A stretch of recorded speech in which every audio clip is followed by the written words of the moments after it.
Hello all, welcome back for another video of Service Reset My Car. Today I'm going to show you how you can get rid of the surface indicator of a Mercedes CLK W209 model.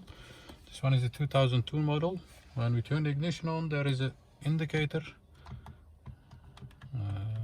this one, that shows that the surface is exceeded by 700 some days.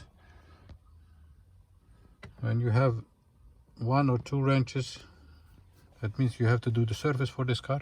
And in this short video I'm going to show you how you can get rid of this indicator. Okay, let's start right away. First of all, turn the ignition on, wait for all the indicators to go back. Then you have to find the wrench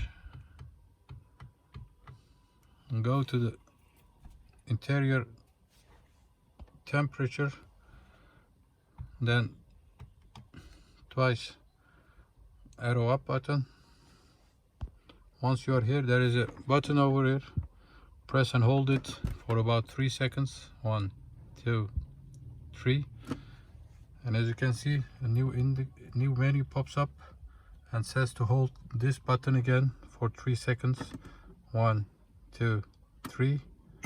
And once you have done that, it says surface interval has been reset and surface A is due to 15,000 kilometers. 15,000 due in 15,000 kilometers. So once again, ignition off, ignition on, find the wrench indicator, degrees, interior degree, temperature. Once you are here, press and hold this button for about 3 seconds. When this menu appears, press and hold it again for 3 seconds and you'll hear a small beep, and once you hear that, the surface indicator for this car is reset. That was it for this video. Thanks for watching. This was a CLK 2002 model, W209 model, and hope to see you next time with another video. Stay safe, take care. Bye bye.